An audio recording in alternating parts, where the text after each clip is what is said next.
and welcome to this week's edition of the Collection Comic of the Week.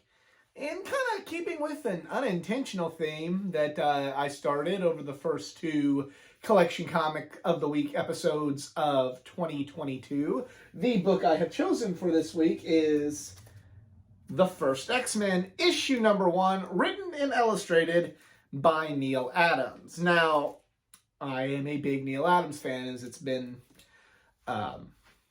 well noted on this channel, but as much as I love Neal Adams and his art, I mean, there's Neal Adams Batman right behind me, there is one person who is more of a Neal Adams fan than me, and that is Neal Adams.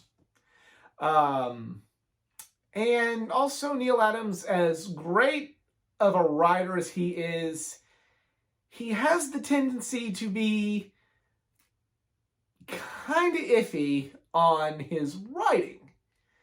You know, he's not bad per se on the writing portion of it, but he's definitely, in my opinion, a significantly better artist than he is a writer. So, you know, when you see that Neal Adams has got a new book out, he's more often than not writing and illustrating the whole book. Because, you know, Neal Adams is just if you're working with Neal Adams is the boss, and that's just the way it is. That's the kind of respect and tenure that he has in the comic book industry. So I don't know if we're ever going to see Neal Adams illustrating anything, but it being written by a Scott Snyder or a Brian Michael Bendis or anyone like that. I don't think we're going to ever get that collaboration. I may be wrong, but I don't foresee that sort of collaboration ever happening again. So now, if you want to see new Neal Adams artwork in a comic book, it's going to be written by Neal Adams, and there's a 50-50 chance that you're going to go, beautiful art, but bad story, or, you know, it's hit and miss. And he's had some misses, and jury's still kind of like it's a 10-year-old comic book, but the jury's still kind of out on it for me. So without any further ado, let's check it out. You know, great cover, as you would expect from anything involving Neal Adams.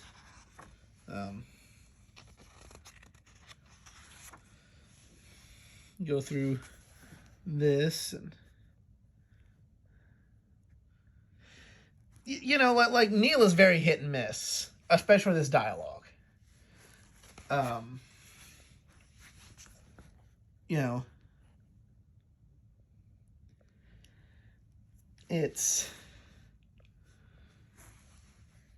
you know, this one, I'd say it's better than his Batman writing. You know, the art is beautiful. I love the art. You know, he always gets like the faces, you know, the expressions well, in my opinion. He draws those very, very, very well.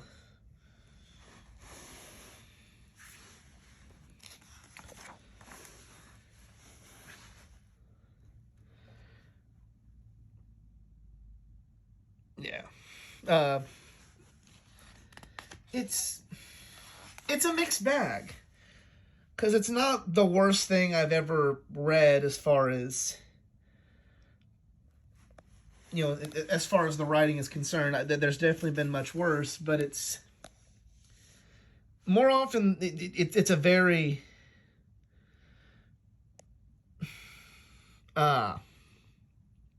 art-driven book. And then you have things like this where it feels very like he's trying to force something.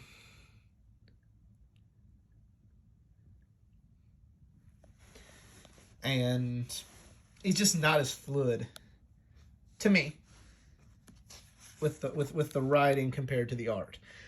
Beautiful splash page here, though. Look at that.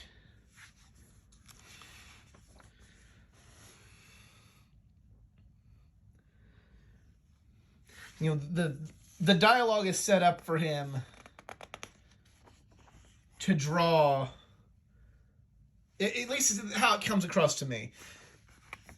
his dialogue and his story is just set up for him to draw as many big-time action sequences as he possibly can. And that's not awful, but maybe not always the most engaging story.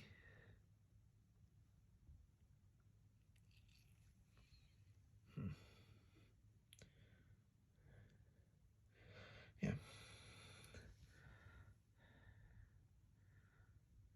This is the one part where, like, I really think he wrote well here towards the end. And where he really has a good grasp of the X-Men and the story.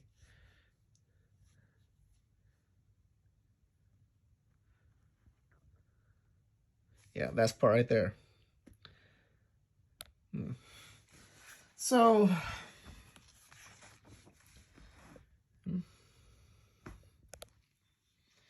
and yeah, so that was the first X-Men, issue number 1. You know, I feel that that's maybe some of Neil's better work on the writing side. There's a lot in that book that just feels like, okay, you know, and you just...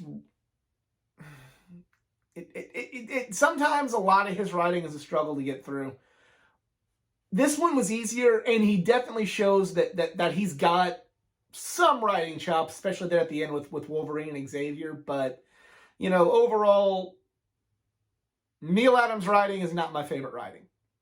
As much as I love his artwork, and there's artwork off screen.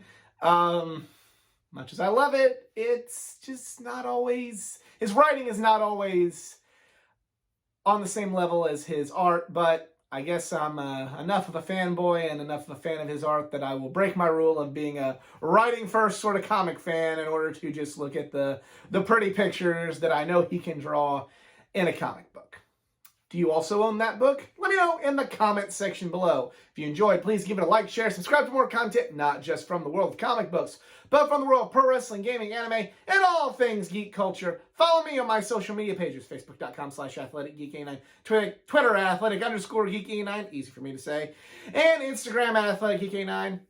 And that, I'm out. Yobiku. Later.